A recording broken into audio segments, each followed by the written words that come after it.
நம்ம தமிழ் சினிமாவை பொறுத்த வரைக்கும் பார்ட் 2 எடுக்கிறதும் புதக்குழியில கால விடுறதும் ஒன்று. பார்ட் 2 எடுத்த எந்த படமுமே நல்லா இருந்ததா சரித்திரமே கிடையாது. சிங்கம் 2, முனி 2, ஜிகிருதண்டா 2 இப்படி விரல் விட்டு எண்ணிடலாம். அவ்வளவுதான் இருக்கு, கேட்டாலும் அதுக்கு மேல இல்ல. கும்கி அப்படிங்கிற ஒரு நல்ல திரைப்படத்தோட பேரை கெடுக்கிறதுக்குன்னு எடுத்த படம் தான் இந்த கும்கி 2. நான் படம் ஓரளவுக்கு இருக்கும் அப்படின்னு நினைச்சுதான் பார்த்தேன். ஆனா படம் ஒண்ணுமே இல்லாம இருக்கு. யோ என்னையா படம் இது இவ்வளோ கன்றாவியா இருக்கு. இப்ப நம்ம அந்த கும்கி 2 படத்தோட ரோஸ்ட் தான் பார்க்க போறோம். வேற வீடியோக்குள்ள போவோம்.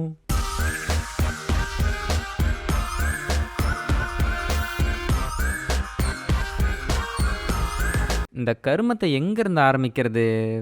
சரி, ஸ்டார்டிங்ல இருந்தே வருவோம். ஆரம்பத்திலே ஒருத்தன் யாருன்னு தெரியல துப்பாக்கியில புல்லட்டை லோட் பண்ணி யானையை குறிப்பாத்து நிக்கிறான். சுடலாமா வேணாமா அவன் மனசாட்சி யோசிக்குது, இருந்தாலும் சுட்டுறான்.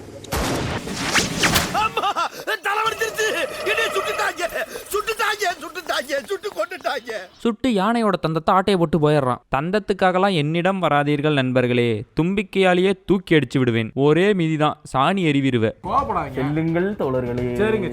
கட் பண்ணா ஒருத்தனோட பொண்டாட்டி போட்டு அவனை வெளுவெளுன்னு இழுத்துட்டு இருக்கிறா. அவன் ஒரு 100 ரூபாயை கை மாத்தா ஆட்டையை போட்டானா, அதுக்கு அந்தடி போட்டுட்டு இருக்குது. அவங்க பையன் வந்து அம்மா அடிக்காதமான்னு கத்துறான். போடா அங்கிட்டு டிஸ்கூல் அப்படின்னு ஒரு உதையை உதச்சி தள்ளிட்டு மறுபடியும் அடிக்குது. அங்க அடிச்சான் எடுத்துக்கிட்டோம், இங்க அடிச்சான் எடுத்துக்கிட்டோம், எங்கெங்கயோ அடிக்கிறான் எடுத்துக்கிட்டோம். வீட்டுல அடிக்கிறீங்க. அவன் வெளியே ஓட்டினாலும் இல்ல, போட்டு வெளுவெளுன்னு இழுக்குது. ஊருக்காரங்களாம் வந்து தடுத்தா அவங்களையும் போட்டு வெளுக்குது.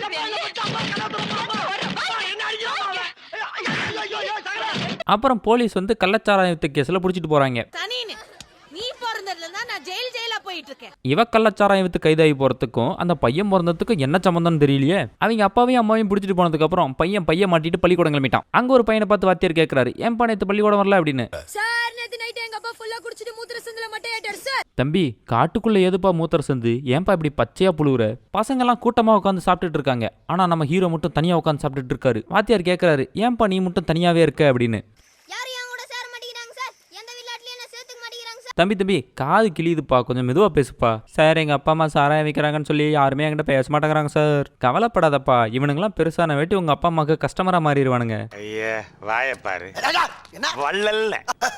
அந்த வாத்தியார் கூட்டு போய், தம்பி இந்த இயற்கை எவ்வளவு அழகானது தெரியுமா? அந்த மரம் இருக்கே, அது எவ்வளவு பழம் கொடுக்குது, அது என்னைக்காவது அந்த பழத்தை தின்றுக்குதா?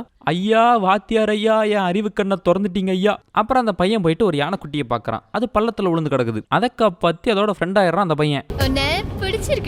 இந்த பையனோட அம்மா ரிலீஸ் ஆகி வந்து சாராயத்தை குடிச்சிட்டு ஜல்சா பண்ண போயிட்டாங்க. பையனுக்கு சோறு கூட ஆக்கி வைக்கல, ஒரு வாழைப்பழத்தை கொடுத்துட்டு தின்னுட்டு தூங்குடா மகனேங்கிறாங்க.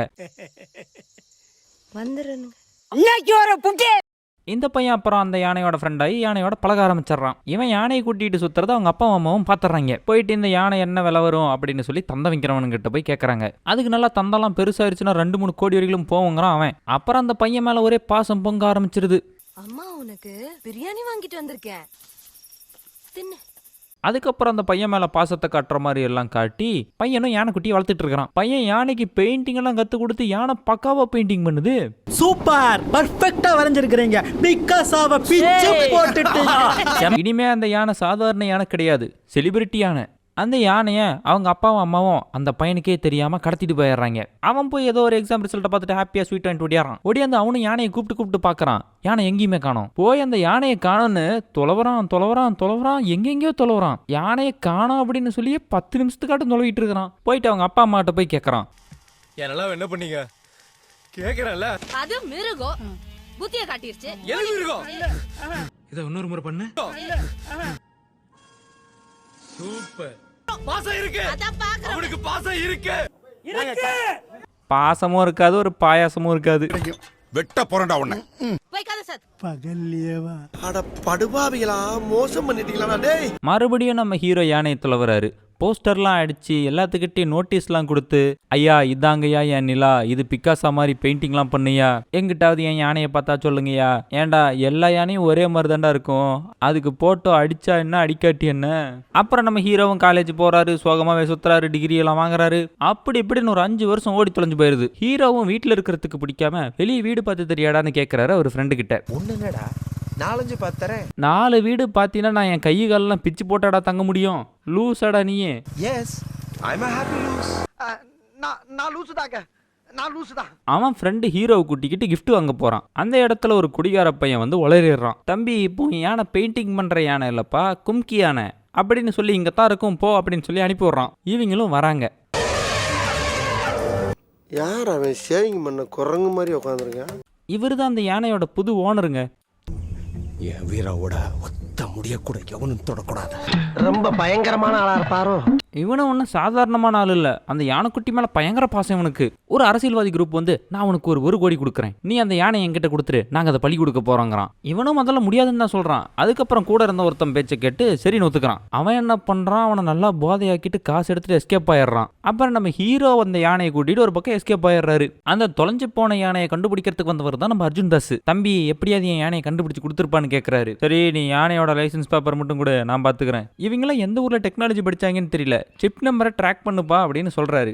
எந்த லொகேஷன் மார்க் பண்ணி வச்சிருக்கிறதோ அதே லொகேஷனே தான் இருக்குது. அட அதை விடுப்பா, அவன் எதில் டைப் பண்றான்னு பாத்தியா? இந்த சிப் நம்பர் ட்ராக் பண்ணுப்பா. சொல்லுங்க சார். 00065. டேய் என்னடா கால்குலேட்டர்ல டைப் பண்ணிட்டு இருக்கிற? அந்தாண்ட இருக்கிற லேப்டாப்ல தட்டி இருந்தா கூட பரவாயில்லடா.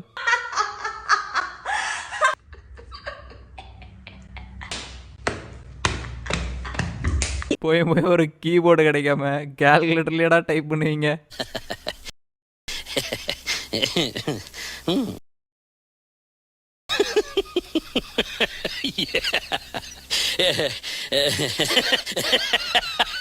சிப் நம்பர் ட்ராக் பண்ணுப்பா. சொல்லுங்க சார்.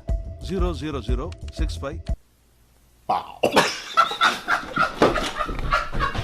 அந்த ஏரியாவோட இன்ஸ்பெக்டர் போயிட்டு அந்த யானையை பிடிச்சிட்டு வாப்பா அப்படின்னு சொல்லி அனுப்புறாங்க. யானை ஃபைட் எல்லாம் போடுதுங்க. ஏய் நான் வரைஞ்சாதான்டா பிக்காசோ யானை, சண்டை போட்டா ஜாக்கி சான் யானடா.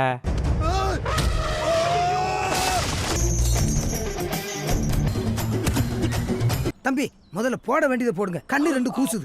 சாரி. காலை தூக்கி நல்லா கண்ணா பின்னான்னு உதைக்குது. இந்த ஒருத்தன் 1 கோடி வாங்கிட்டு போனான்ல, அவனை கூட ஏமாத்திட்டு ஒருத்தன் ஓடினானே, அவனை போய் கண்டுபிடிச்சி அவன் உதைக்கிறான். கார் வந்து அடிச்சு அவனுக்கு 2 பேரும் செத்து போயிடுறானுங்க. அந்த பக்கமா போயிட்டு இருந்த அர்ஜுன் தாஸ் அந்த காசு எடுத்துட்டு போயிடுறாரு. அப்படின்னு தான் நான் ஃபர்ஸ்ட் நினைச்சேன். அப்புறம் வாய்ஸ் கொடுக்குறப்ப பாக்குறப்ப தான் தெரிஞ்சிச்சு அர்ஜுன் தாஸ் தான் அடிச்சு தூக்கி இருக்காரு. அதுவே தெரியாத அளவுக்கு தான் இவங்க சினிமோட்டோகிராஃபி இருந்திருக்கு பாருங்களேன்.